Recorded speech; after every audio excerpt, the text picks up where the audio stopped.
Hello friends, હું અજય પરમાર આપણી YouTube channel Deepam જ્ઞાન ક્રાંતિમાં આપનું હાર્દિક સ્વાગત કરું છું. મિત્રો, આજે હું તમારા માટે ધોરણ 11 કોમર્સનું જે નામાના મૂળ તત્વો એટલે કે અકાઉન્ટ છે, એ અકાઉન્ટમાં ચોથું ચેપ્ટર આમનોંધ, એની અંદર સ્વાધ્યાયનો દાખલા નંબર 13 લઈને આવ્યો છું. મિત્રો, જે દાખલા નંબર 13 છે ને, એમાં બધા જ પ્રકારના વ્યવહારો લઈ લેવામાં આવ્યા છે.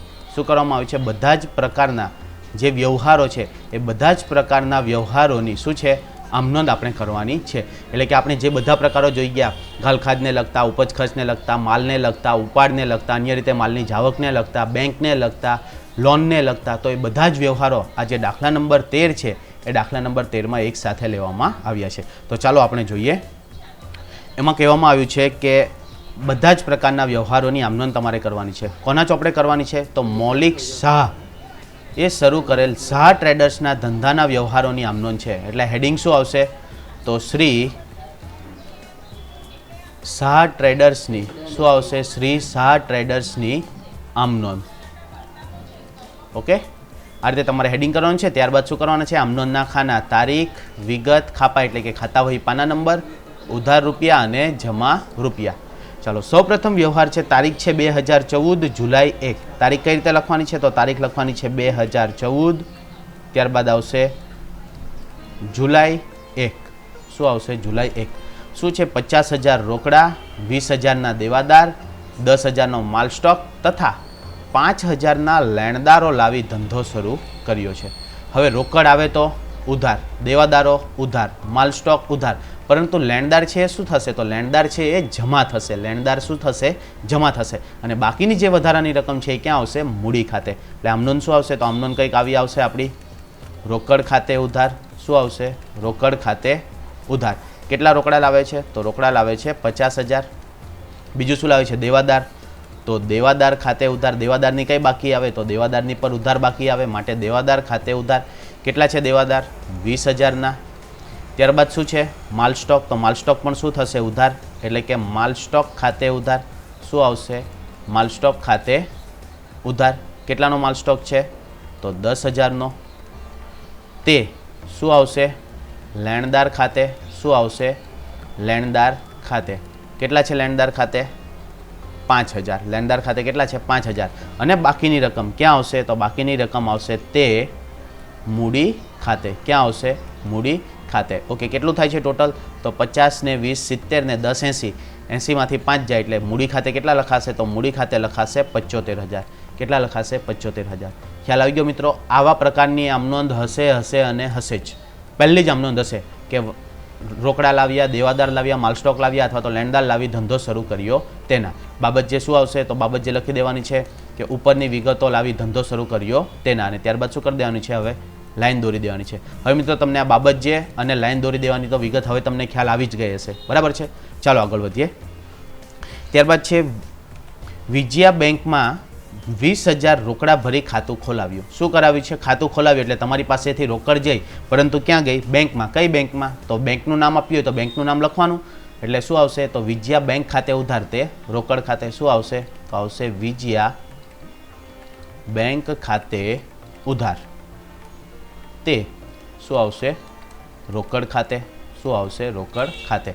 કેટલા ભર્યા છે? તો 20,000. તો રકમમાં કેટલા આવશે? 20,000 અને 20,000. બાબત જેમાં શું આવશે? તો અહીં તમારે બાબત જે લખી દેવાની છે અને ત્યારબાદ લાઈન ડ્રો કરી દેવાની છે. ક્લિયર? ચાલો આગળ વધીએ. રૂપિયા 20,000નો માલ સુમુલ પાસેથી 10% વેપારી વટાવ અને 10% રોકડ વટાવે ખરીદ્યો. અડધા નાણાં ચેકથી ચૂકવ્યા. ઓકે, કેટલાનો માલ છે? તો 20,000નો શું છે? માલ છે. એમાંથી સૌપ્રથમ શું થશે? તો સૌપ્રથમ વેપારી વટાવ માઇનસ થશે. શું માઇનસ થશે? વેપારી વટાવ. તો 20,000ના 10% એટલે કે 2,000 શું થશે? તો 2,000 થશે વેપારી વટાવ. એટલે કે હવે જે આપણો માલ છે એ માલ કેટલાનો થશે? તો 18,000નો. શું કર્યું છે? તમે ખરીદ્યો છે. એટલે કે ખરીદી શું થશે? તો ખરીદી થશે 18,000ની. એમાંથી 50% નાણાં તમે રોકડા ચૂકવ્યા. 50% એટલે શું થશે? 9,000. 9,000 શું થશે? 9,000. તો આ તમે શું કર્યું છે? તો આ રોકડા ચૂકવ્યા છે. તો આ 9,000 છે એ ક્યાં લખાશે? તો એ લખાશે સુમુલ ખાતે. ક્યાં લખાશે? સુમુલ ખાતે. હવે રોકડ વટાવ પણ છે. તો રોકડ વટાવ હંમેશા કોની સાથે આવશે? તો રોકડ અથવા તો બેંક સાથે. તો અડધા નાણાં તમે શેનાથી ચૂકવ્યા છે? ચેકથી. તો આ 9,000ના 10% એટલે કે 9,000 છે એ 9,000ના શું થશે? 10% એટલે કે 900 રૂપિયા.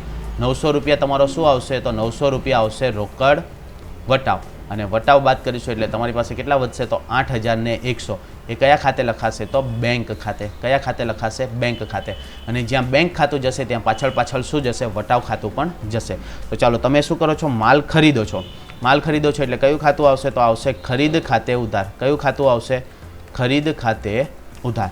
ઓકે, કેટલાની ખરીદી છે? તો ખરીદી છે આપણી 18,000ની. ખરીદી કેટલાની છે આપણી? તો ખરીદી છે આપણી 18,000ની. તે શું આવશે? તો સૌ પ્રથમ સુમૂલ ખાતે. એટલે શું આવશે? તે સુમૂલ ખાતે. કેટલા આવશે સુમૂલ ખાતે? તો અડધી રકમ આપવાની બાકી છે એટલે કે 9,000 શું છે? આપવાના બાકી છે. તે હવે આપણે શું કર્યું છે? ચેક ચૂકવ્યો છે એટલે કે બેંક ખાતે. તો તે શું આવશે? તો તે આવશે બેંક ખાતે. કેટલા આવશે બેંક ખાતે? તો બેંક ખાતે આવશે 8,100. અને તે શું આવશે? તો વટાવ ખાતે. શું આવશે? વટાવ ખાતે, અથવા તો મળેલ વટાવ ખાતે. કેટલા આવશે? 900 રૂપિયા. ફરી એકવાર સમજી લઈએ, કેટલાનો માલ છે? 20,000નો માલ છે. એ માલમાંથી સૌપ્રથમ શું માઇનસ થશે? વેપારી વટાવ. એટલે આપણી ખરીદી કેટલાની થશે? તો 18,000ની. એ 18,000માંથી 50% શું કરે છે? ચેક ચૂકવે છે, અને 50% બાકી રહે છે. તો ચેક ચૂકવે છે. શું ચૂકવે છે? ચેક. એટલે કે બેંક ખાતે આવશે. તો જ્યાં ચેક અને અથવા તો રોકડ હોય ત્યાં શું આવશે? રોકડ વટાવ આવશે. એટલે કે 9,000, એમાંથી 10% રોકડ વટાવ એટલે કે 900 બાદ થશે. એટલે બેંક દ્વારા કેટલા ચૂકવવામાં આવશે? 8100. 900 રૂપિયા શું થશે? વટાવ થશે. અને આ 9,000 ક્યાં લખાશે? તો સુમૂલ ખાતે. ત્યારબાદ તમારે બાબત જે લખીને શું કરી દેવાની છે? લાઇન ડ્રો કરી દેવાની છે. ત્યારબાદ આગળ વધીએ તો ₹15,000નું ફર્નિચર. શું છે? 15,000નું ફર્નિચર પુનિત ફર્નિચર માર્ટમાંથી શાખ પર ખરીદ્યું અને લારી ભાડું 100 રોકડેથી ચૂકવ્યું. હવે આપણને ખબર છે કે મિલકત ખરીદતા જે પણ ખર્ચો થાય એ શું થાય? તો મિલકતની કિંમતમાં ઉમેરી દેવાનો છે. શું કરી દેવાનું છે? મિલકતની કિંમતમાં ઉમેરી દેવાનું છે. પરંતુ રોકડેથી ચૂકવે છે. અને ફર્નિચર શેમાં ખરીદે છે? શાખ પર. એટલે આમનોન શું થશે? તો આમનોન કંઈક આવી થશે. આપણી પાસે શું આવે છે? ફર્નિચર આવે છે. એટલે કે ફર્નિચર ખાતે ઉધાર. શું આવશે? ફર્નિચર ખાતે ઉધાર. હવે ફર્નિચરની કિંમત કેટલી થઈ જશે? તો ફર્નિચરની કિંમત થઈ જશે 15,100. તે શું આવશે? તો પુનિત ફર્નિચર માર્ટ ખાતે. શું આવશે? પુનિત ફર્નિચર માર્ટ ખાતે. કેટલા છે? તો એ છે 15,000 રૂપિયા. અને 100 રૂપિયા તમે શું કર્યું છે? રોકડા ચૂકવ્યા છે. એટલે શું આવશે? તો તે આવશે રોકડ ખાતે. શું આવશે? રોકડ ખાતે. કેટલા આવશે? 100 રૂપિયા. ત્યારબાદ તમારે શું લખી દેવાની છે? બાબત જે, અને એક લાઇન ડ્રો કરી દેવાની છે. ત્યારબાદ આગળ વધીએ. ₹3,000નો માલ શું છે? 3,000નો માલ નુકસાનીવાળો હોવાથી સુમૂલને પરત કર્યો. સુમૂલ પાસેથી આપણે શું કર્યું હતું? ખરીદી કરી હતી. ખરીદેલો માલ પરત. તો લેનાર કોણ થશે? સુમૂલ થશે. અને આપણી પાસેથી માલ જાય એટલે કયું ખાતું આવશે? તો ખરીદેલો માલ જાય છે એટલે કે ખરીદ માલ પરત ખાતે. એટલે લેનાર કોણ છે? સુમૂલ. તો શું આવશે? તો સુમૂલ ખાતે ઉધાર. શું આવશે? સુમૂલ ખાતે ઉધાર. તે ખરીદ માલ પરત ખાતે. શું આવશે? સુમૂલ ખાતે ઉધાર. તે ખરીદ માલ પરત ખાતે. કેટલાનો માલ પરત કરીએ છીએ? તો 3,000નો. રકમમાં કેટલા આવશે? 3,000. ત્યારબાદ શું કરી દેવાની છે? અહીં બાબત જે દર્શાવી દેવાની છે અને લાઇન ડ્રો કરી દેવાની છે. ત્યારબાદ આગળ વધીએ. મિત્રો, તમને જો કોઈ પણ આમનોનમાં ખબર ન પડે તો તમે કમેન્ટ બોક્સમાં જરૂરથી જણાવજો, જેનું આપણે સોલ્યુશન અવશ્ય લાવીશું. ત્યારબાદ છે કે રાજશ્રીને 12,000નો માલ 10% વેપારી વટાવે અને 10% રોકડ વટાવે વેચ્યો અને અડધી રકમનો ચેક મળ્યો. સેમ પેલી ખરીદીવાળી જે આમનોન કરી આપણે સુમૂલવાળી, એવી જ સેમ આમનોન છે. એટલે શું છે? તો રાજશ્રીને 12,000નો માલ. એટલે સૌપ્રથમ શું થશે? તો સૌપ્રથમ વેપારી વટાવ માઇનસ થશે. તો 12,000ના 10% એટલે કેટલા થશે? તો 1200. 12,000માંથી 1200 જશે એટલે કેટલા આવશે? તો આવશે આપણી પાસેથી 10,800. કેટલા આવશે? 10,800. આ 10,800નું આપણું શું થશે? વેચાણ. 10,800નું આપણું શું થશે? વેચાણ. એ 10,800ના 50%. 10,800ના શું છે? 50%. 50%. તો 10,800ના 50% એટલે કેટલા થશે? તો 5,400. કેટલા થશે? 5,400. તો આ 5,400 કયા ખાતે લખાશે? તો આ 5,400 લખાશે રાજશ્રી ખાતે. અને આ કયા ખાતે લખાશે? બેંક ખાતે. પરંતુ રોકડ વટાવ છે તો 5,400માંથી શું માઇનસ થશે? રોકડ વટાવ. એટલે કે 5,400. 5,400ના 10% એટલે કેટલા થશે? તો 540. આ શું આવશે? તો આ આવશે આપણો રોકડ વટાવ. આ શું આવશે? રોકડ વટાવ. એટલે કે 5400માંથી 540 માઇનસ થશે. તો 5400માંથી 540 માઇનસ થશે તો કેટલા આવશે? તો આવશે 4860. કેટલા આવશે? 4860. આ કયા ખાતે લખાશે? તો બેંક ખાતે. કયા ખાતે લખાશે? બેંક ખાતે. અને જ્યાં બેંક ખાતું જાય ત્યાં પાછળ શું જશે? વટાવ ખાતું જશે. તો તારીખ છે 6 નંબર. શું કર્યો છે આપણે? માલ વેચ્યો છે. માલ વેચ્યો એટલે લેનાર કોણ થશે? તો લેનાર થશે રાજશ્રી. કોણ થશે? રાજશ્રી. એટલે અડધી રકમ છે તો શું આવશે? તો આવશે રાજશ્રી ખાતે ઉધાર. શું આવશે? રાજશ્રી ખાતે ઉધાર. કેટલા આવશે રાજશ્રી ખાતે ઉધાર? તો 5,400. કેટલા આવશે? 5,400. બીજું આપણે એને શું મળે છે? ચેક મળે છે એટલે કે બેંક ખાતે ઉધાર. શું આવશે? તો આવશે બેંક ખાતે ઉધાર. કેટલાનો ચેક મળે છે? તો 4,860નો ચેક મળે છે. તદુપરાંત આપણે શું આપીએ છીએ? વટાવ. એટલે શું આવશે? તો વટાવ ખાતે ઉધાર. શું આવશે? વટાવ ખાતે ઉધાર. કેટલો વટાવ મળે છે? તો 540. તે શું આવશે? વેચાણ ખાતે. તે શું લખાશે? તો તે લખાશે વેચાણ ખાતે. અને વેચાણ કેટલાનું થયું છે આપણું? 10,800. એટલે કે જમામાં કેટલા આવશે? તો જમામાં આવશે 10,800. ત્યારબાદ અહીં તમારે બાબત જે દર્શાવી દેવાની છે અને ત્યારબાદ શું કરી દેવાની છે? લાઇન ડ્રો કરી દેવાની છે. ફરી એકવાર સમજી લઈએ કેટલાનો માલ હતો? તો 12,000નો માલ હતો. એમાંથી શું માઇનસ થશે? તો વેપારી વટાવ. વેપારી વટાવ સૌપ્રથમ માઇનસ થશે એટલે કે 12,000ના 10% એટલે કે 1200 માઇનસ થશે. તો આપણું વેચાણ કેટલું થશે? તો 10,800. એના 50% રકમ ચેક દ્વારા મળી. 50% એટલે 5,400. તો 50% શું થશે? તો 50% ઉધાર એટલે કે રાજશ્રી ખાતે લખાશે. હવે જે બેંક દ્વારા એટલે કે ચેક દ્વારા મળી છે તો એના પર શું ગણવામાં આવશે? રોકડ વટાવ. તો 5400ના 10% એટલે કેટલા થશે? 540. તો આપણને ચેક કેટલાનો મળશે? તો ચેક મળશે 4860નો. ત્યારબાદ તમારે આમ નોંધ લખી દેવાની છે. ત્યારબાદ આગળ વધીએ તો 8 તારીખનો વ્યવહાર છે કે મહેન્દ્રને 15,000નો માલ 10% વેપારી વટાવે અને 10% રોકડ વટાવે રોકડેથી વેચ્યો. શું કર્યું છે? રોકડેથી વેચ્યો છે. કોને વેચ્યું છે? મહેન્દ્રને. કેટલાનો માલ છે? તો 15,000નો માલ છે. સૌ પ્રથમ તો શું માઇનસ થશે? વેપારી વટાવ. તો 15,000 માઇનસ 15,000ના 10% એટલે કેટલા થશે? 1,500. આ શું થશે? તો આ થશે વેપારી વટાવ. એટલે 1,500 માઇનસ કરીએ એટલે કેટલા આવશે? તો આવશે 13,500. આ શું થશે? આપણું વેચાણ. કેવું વેચાણ? તો રોકડ વેચાણ. હવે રોકડ વેચાણ છે તો એમાંથી શું માઇનસ થશે? તો એમાંથી 10% રોકડ વટાવ માઇનસ થશે. 10% એટલે કેટલા થશે? તો 1350. આ શું થશે? તો એ આવશે આપણું રોકડ વટાવ. તો હવે આપણું જે વેચાણ છે આ જે આપણને કેટલી રોકડ મળશે? તો રોકડ આપણને મળશે 12,150. કેટલી મળશે? તો 12,150. આ શું કયા ખાતે લખાશે? તો રોકડ ખાતે. માલ વેચ્યો એટલે આપણી પાસે શું આવશે? રોકડ આવશે. એટલે શું લખાશે? તો રોકડ ખાતે ઉધાર. શું લખાશે? રોકડ ખાતે ઉધાર. કેટલી રોકડ આવે છે? તો 12,150. બીજું શું મળે છે આપણને? તો વટાવ. તો જ્યાં રોકડ જાય ત્યાં પાછળ શું જશે? વટાવ. એટલે કે વટાવ ખાતે ઉધાર. શું આવશે? વટાવ ખાતે ઉધાર. કેટલો વટાવ છે? તો વટાવ છે 1350. કેટલો છે? 1350. તે શું લખાશે? તો તે લખાશે આપણું વેચાણ ખાતે. શું લખાશે? વેચાણ ખાતે. અને વેચાણ ખાતે કેટલા આવશે? તો વેચાણ ખાતે આવશે 13,500. જો અહીં અડધી રકમ કે એવું નથી, પૂરેપૂરી રકમ ઉપર શું કરી દેવાનું છે? વટાવ ગણી લેવાનો છે. એટલે આપણે 13,500ના 10% કેટલો કર્યો? 1350. ત્યારબાદ આગળ વધીએ તો ઘર વપરાશ માટે શું છે? ઘર વપરાશ માટે 300નો માલ તથા 200 રોકડા લઈ ગયા. ઘર વપરાશ એટલે શું આવશે? અંગત. અંગત શબ્દ આવે એટલે શું યાદ રાખવાનું છે? ઉપાડ. હવે ઉપાડથી માલ પણ જાય છે અને રોકડ પણ જાય છે. રોકડ જાય છે એટલે રોકડ શું થશે? જમા. અને માલ જાય છે તો કયું ખાતું જમા થશે? ખરીદ ખાતું. કયું ખાતું જમા થશે? ખરીદ ખાતું. એટલે કે 10 તારીખનો વ્યવહાર શું આવશે? તો આવશે ઉપાડ ખાતે ઉધાર. શું લખાશે? ઉપાડ ખાતે ઉધાર. કેટલો થાય છે ટોટલ ઉપાડ? તો 500 રૂપિયાનો. કેટલો થાય છે? 500 રૂપિયાનો. તે શું લખાશે? ખરીદ ખાતે. કારણ કે માલ લઈ જાય છે. માલ લઈ જાય એટલે કે અન્ય રીતે માલની જાવક, અને અન્ય રીતે માલની જાવક હોય તો કયા ખાતે જમા થાય? ખરીદ ખાતે. જે કેટલા છે? 300 રૂપિયા. અને બીજું આવશે તે રોકડ ખાતે. શું આવશે? તે રોકડ ખાતે. કેટલા રોકડા લઈ જાય છે? તો 200 રૂપિયા. ત્યારબાદ શું બતાવી દેવાનું છે તમારે? બાબત જે. બાબત જેમાં શું આવશે? તો અંગત વપરાશ માટે માલ અને રોકડા લઈ ગયા તેના. ત્યારબાદ લાઇન ડ્રો કરી દેવાની છે. ત્યારબાદ આગળ વધીએ. ત્યારબાદ છે કે માલના પેકિંગ માટે પ્લાસ્ટિકની બેગ ખરીદી અને 200 ચૂકવ્યા. શું કર્યું છે તમે? પ્લાસ્ટિકની બેગ એટલે કે તમારો પેકિંગ ખર્ચ થયો. શું છે? તો પેકિંગ ખર્ચ. તો પેકિંગ ખર્ચ ખાતે શું થશે? ઉધાર. તે રોકડ ખાતે. એટલે કે 11 તારીખનો વ્યવહાર શું આવશે? તો આવશે પેકિંગ ખર્ચ ખાતે ઉધાર. તે રોકડ ખાતે. શું આવશે? પેકિંગ ખર્ચ ખાતે ઉધાર. તે રોકડ ખાતે. કેટલા ચૂકવ્યા છે? તો 200. તો ઉધારમાં 200 અને જમામાં 200. ત્યારબાદ બાબત જે લખીને તમારે શું કરી દેવાની છે? લાઇન ડ્રો કરી દેવાની છે.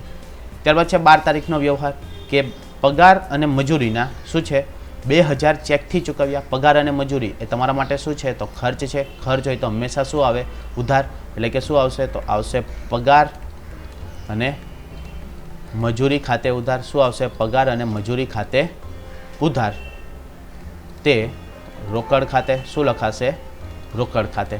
केटला चूकव्या छे तो 2000, तो रकममां केटला आवशे 2000 अने અહીં પણ કેટલા આવશે 2000। ત્યારબાદ શું કરી દેવાની છે તમારે લાઈન ડ્રો કરી દેવાની છે। આ રીતે તમારે એક જ પેજ ઉપર શું કરવાની છે આમ નોંધ લખવાની છે। હજુ પણ કહું છું મિત્રો, જો તમને કોઈ પણ આમ નોંધમાં ખબર ન પડતી હોય अथवा तो कोई प्रॉब्लम थतो होय तो तमे अवश्य कॉमेंट बॉक्स में जणावजो। त्यारबाद छे 13 तारीखनो व्यवहार के राजश्री पासेथी बाकी लेणा पैकी 300 घालखात पड़ी अने बाकीनी रकम मळी। तो राजश्री पासेथी आपणे केटला लेवाना हता तो राजश्री पासेथी आपणे टोटल 5400 लेवाना हता। केटला लेवाना हता 5400 लेवाना हता। एमांथी 300 रुपया शुं थई घालखात थई। 300 रुपया शुं थई घालखात थई। तो आपने रोकड़ा केटला मळी गया तो रोकड़ा आपने केटला मळ्या 5100। रोकड़ा केटला मळ्या 5100। घालखात छे शुं छे तो आपणा माटे बिन रोकड़ खर्च छे अने रोकड़ मळे छे एटले शुं थशे उधार। अने आपनार कोण छे तो आपनार छे राजश्री।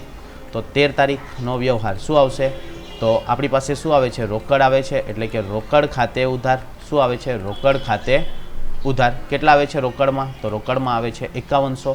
बीजું શું થાય છે આપણને ઘાલખાત પડે છે એટલે કે ઘાલખાત ખાતે ઉધાર।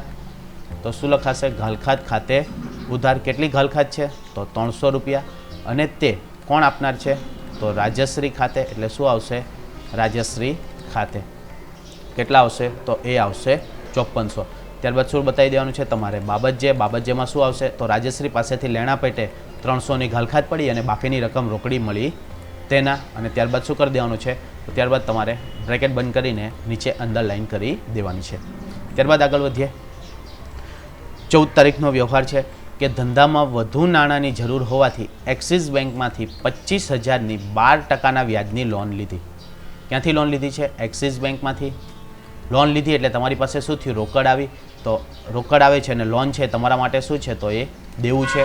देवुं छे एटले शुं थशे जमा थशे। एटले के 14 तारीखनो व्यवहार शुं आवशे तो आवशे रोकड़ खाते उधार। तमारी पासे रोकड़ आवे छे रोकड़ आवे तो उधार। रोकड़ खाते उधार ते कोनी लोन छे एक्सिसनी परंतु केटलानी छे तो 12%। तो शुं लखाशे ते 12% एक्सिस बैंक लोन खाते। शुं लखाशे 12% एक्सिस बैंक लोन खाते। केटलानी लोन आवे छे तो 25,000 एटले केटला आवशे 25,000 25,000। त्यारबाद अहीं तमारे शुं बतावी देवानी छे बाबत जे बतावी देवानी छे अने नीचे शुं करी देवानी छे अंडरलाइन दોરી देवानी छे। त्यारबाद आगळ वधीए। त्यारबाद छे 15 तारीखनो व्यवहार के आगमां 2000 नो माल नाश पाम्यो जेनो वीमा कंपनीए 1500 नो दावो मंजूर कर्यो अने આગથી બળી ગયેલ मालना 200 उपज्या। 200 उपज्या एटले तमारी पासे शुं थयुं रोकड़ा आव्या। रोकड़ा आवे तो उधार। बीजું શું છે 1500નો દાવો મંજૂર થયો તો વીમા કંપની પણ શું થશે ઉધાર। એટલે કે વીમા કંપની શું થશે તો વીમા કંપની થશે ઉધાર। તો હવે માલ કેટલાનો હતો તો 2000નો। તો 2000 શું થશે તો આગથી બળી ગયેલ માલ પરંતુ એ કયા ખાતે જમા થશે તો એ ખરીદ ખાતે જમા થશે। કયા ખાતે જમા થશે ખરીદ ખાતે જમા થશે। એમાંથી માઇનસ શું થશે તો 1500 કોણે આપ્યા તો 1500 આવશે વીમા કંપની। 1500 ક્યાં લખાશે તો વીમા કંપની ખાતે અને માઇનસ 200 શું આવશે રોકડા એટલે એ કયા ખાતે લખાશે રોકડ ખાતે। તો નુકસાન કેટલું થયું તો કેટલાનું થયું નુકસાન તો 300નું। આ શું લખાશે તો એ થાય આગથી નુકસાન। શું આવશે આગથી નુકસાન। આ પણ શું થશે ઉધાર। આ પણ શું થશે ઉધાર। આ પણ શું થશે ઉધાર અને ખરીદી શું થશે જમા। એટલે કે 15 તારીખની આમ નોંધ શું આવશે તો પહેલું આવશે આપણું આગથી થયેલ નુકસાન। શું આવશે તો આગથી થયેલ નુકસાન। કેટલું નુકસાન થયું આગથી તો આગથી નુકસાન થયું 300નું। ત્યારબાદ શું આવશે તો વીમા કંપની ખાતે ઉધાર। શું આવશે વીમા કંપની ખાતે ઉધાર। મિત્રો અહીં ઉધાર તમારે અવશ્ય લખવાનું છે। કેટલા આપે છે વીમા કંપની તો વીમા કંપની આપે છે 1500। બીજું તમને રોકડા કેટલા મળે છે તો 200। તો રોકડ મળે તો રોકડ ખાતે શું થશે તો રોકડ ખાતે પણ થશે ઉધાર। કેટલા મળે છે 200 અને તે ક્યાં લખાશે તો તે લખાશે ખરીદ ખાતે। ક્યાં લખાશે તો તે લખાશે ખરીદ ખાતે અને ખરીદ ખાતે કેટલા આવશે તો ખરીદ ખાતે આવશે 2000। ત્યારબાદ શું લખી દેવાની છે તમારે બાબત જે। કે રૂપિયા 2000નો માલ આગમાં નાશ પામ્યો, જેમાંથી વીમા કંપનીએ દાવો મંજૂર કર્યો, 200 રૂપિયા રોકડા મળ્યા અને 300 રૂપિયા શું થયું, નુકસાન થયું તેના. ત્યારબાદ આગળ વધીએ. 16 તારીખનો વ્યવહાર છે કે પુત્રના જિંદગીના વીમા પ્રીમિયમના 450 અને આગના વીમા પ્રીમિયમના 550 બંને ચેકથી ચૂકવ્યા. હવે પુત્રનું જિંદગીનું વીમા પ્રીમિયમ એટલે શું થઈ જશે, અંગત હોય તો શું આવે, ઉપાડ. તો ઉપાડ શું થશે, તો ઉપાડ ઉધાર થશે. બીજું આગનું વીમા પ્રીમિયમ, તો વીમા પ્રીમિયમ ખાતે પણ શું થશે, ઉધાર. અને જમા શું થશે, તો બંને શેનાથી ચૂકવ્યા છે, ચેકથી. એટલે કે બેંક ખાતું શું થશે, તો બેંક ખાતું થશે જમા. એટલે આપણી આમનોંધ કંઈક આવી થશે. 16 તારીખની આમનોંધ શું આવશે, તો ઉપાડ ખાતે ઉધાર. શું લખાશે, તો લખાશે ઉપાડ ખાતે ઉધાર. કેટલા આવે છે ઉપાડમાં, તો ઉપાડમાં છે 450. કેટલા છે, 450. ત્યારબાદ વીમા પ્રીમિયમ ખાતે ઉધાર એટલે શું આવશે, તો વીમા પ્રીમિયમ ખાતે ઉધાર. એટલે કે વીમા પ્રીમિયમ ખાતે ઉધાર કેટલા છે, તો એ છે 550. તે શું આવશે, બેંક ખાતે. તે શું આવશે, તો તે આવશે બેંક ખાતે. 450 ને 550 એટલે કેટલા થશે, 1000. તો 1000 રૂપિયા શું થશે, જમા થશે. 1000 રૂપિયા શું થશે, જમા થશે. ત્યારબાદ આગળ વધીએ તો 18 તારીખનો વ્યવહાર છે. શું છે 18 તારીખનો વ્યવહાર, કે નિરમા કંપનીએ 30 નંગ સાબુની ગોટી નમૂના તરીકે મફત આપી, જે 250માં વેચી દીધી. શું કરી દીધું છે, વેચાણ કરી દીધું છે. એટલે કે રોકડ આવશે તમારી પાસે અને તમારી પાસેથી શું જશે, માલ જશે, બરાબર ને. તો આમ નોંધ શું થશે, તો રોકડ ખાતે ઉધાર, તે વેચાણ ખાતે. ભલે તમને નમૂના તરીકે મફત મળી છે. જો આ વ્યવહાર ન હોતે ને તો આને શું કહેવામાં આવતે, તો આ જે વ્યવહાર છે આપણો કેવો થતે, બિન આર્થિક વ્યવહાર. કેવો થતે, બિન આર્થિક વ્યવહાર. જ્યારે તમને નમૂના તરીકે મફત માલ મળે ત્યારે એને શું કહેવામાં આવે છે, બિન આર્થિક વ્યવહાર. પરંતુ એ તમે શું કરી દીધું છે, 250માં વેચી દીધું. એટલે તમારું શું થઈ ગયું, રોકડ વેચાણ. એટલે શું આવશે, તો રોકડ ખાતે ઉધાર. શું આવશે, રોકડ ખાતે ઉધાર, તે વેચાણ ખાતે. શું લખાશે, વેચાણ ખાતે. કેટલામાં વેચ્યું છે, તો 250માં. તો ઉધારમાં 250 અને જમામાં 250. ત્યારબાદ શું કરી દેવાની છે, તમારે લાઇન ડ્રો કરી દેવાની છે. ત્યારબાદ છે 20 તારીખનો વ્યવહાર, કે રાજશ્રી પાસેથી ઘાલખાત પરતના 100 મળ્યા. 100 મળ્યા એટલે તમારી પાસે શું થઈ, તો રોકડ આવી. શું થઈ, રોકડ આવી. અને શેની આવી છે, તો ઘાલખાત પરત. ઘાલખાત પરત એટલે તમારી શું છે, તો એ તમારી આવક છે. એટલે આમનોંધ શું થશે, તો આમનોંધ કંઈક આવી થશે, રોકડ ખાતે ઉધાર. શું લખાશે, રોકડ ખાતે ઉધાર, તે આવકનું નામ શું છે, ઘાલખાદ પરત ખાતે. શું આવશે, ઘાલખાદ પરત ખાતે. જો મિત્રો અહીં રાજશ્રીનું નામ લખાશે નહીં. શું લખાશે, ઘાલખાદ પરત ખાતે. કેટલા મળે છે, 100 રૂપિયા. તો ઉધારમાં 100 રૂપિયા અને જમામાં 100 રૂપિયા. ત્યારબાદ શું કરી દેવાનું છે, બાબત જે લખીને તમારે લાઇન ડ્રો કરી દેવાની છે.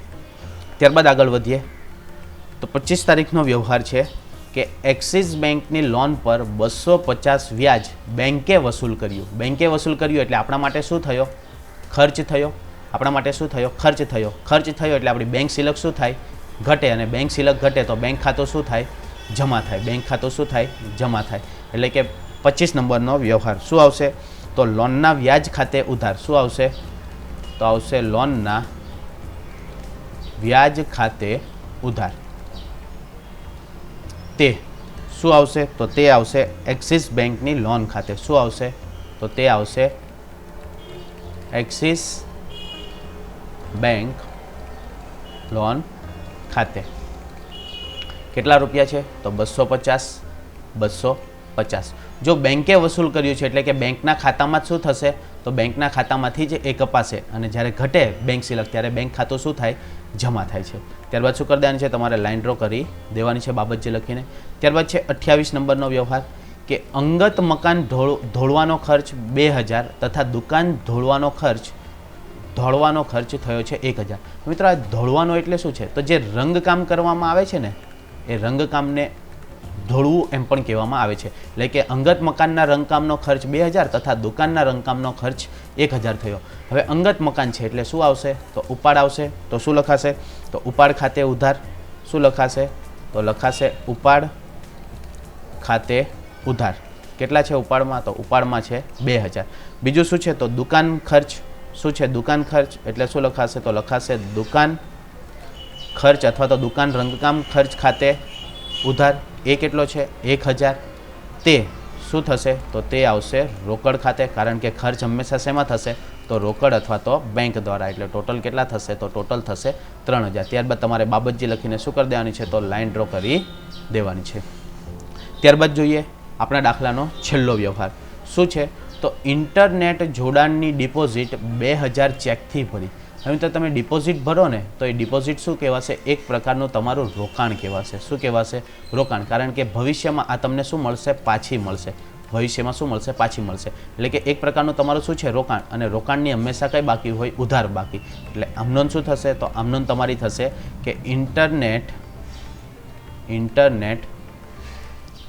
જોડાણની ડિપોઝિટ ખાતે ઉધાર. શું આવશે? ઇન્ટરનેટ જોડાણની ડિપોઝિટ ખાતે ઉધાર. તે તમે શેનાથી નાણાં ચૂકવ્યા છે? ચેકથી. એટલે શું આવશે? તે બેંક ખાતે. શું આવશે? તે બેંક ખાતે. કેટલા ભર્યા છે? તો 2000. રકમમાં કેટલા આવશે? 2000. ત્યારબાદ તમારે શું બતાવી દેવાની છે? બાબત જેમાં શું આવશે? તો ઇન્ટરનેટ જોડાણની ડિપોઝિટના 2000 ચેકથી ભર્યા તેના. અને ત્યારબાદ તમારે શું કરી દેવાની છે? લાઇન ડ્રો કરી દેવાની છે. અને ત્યારબાદ અહીં શું તમારે લખવાનું છે? કુલ સરવાળો. શું લખવાનું છે? કુલ સરવાળો. અને સરવાળા માટે શું યાદ રાખવાનું છે? ઉપર એક લાઈન આવશે અને નીચે કેટલી લાઈન આવશે? 2 લાઈન. ઉપર એક લાઈન આવશે અને નીચે કેટલી લાઈન આવશે? 2 લાઈન. અને બંને બાજુનો સરવાળો હંમેશા શું થશે? સરખો થશે. બંને બાજુનો સરવાળો કેવો થશે? સરખો થશે. તો મિત્રો આ હતો આપણો દાખલા નંબર 13, જેમાં બધા જ પ્રકારના વ્યવહારોની આમ નોંધ આપણે જોઈ. તો આશા રાખું છું કે તમને આ વિડીયોમાં સમજ પડી હશે. સમજ પડી હોય તો વધુમાં વધુ લાઇક કરજો અને શેર કરજો. ફરીથી મળીશું આવો જ વિડીયો સાથે. ત્યાં સુધી good bye and take care. Thank you.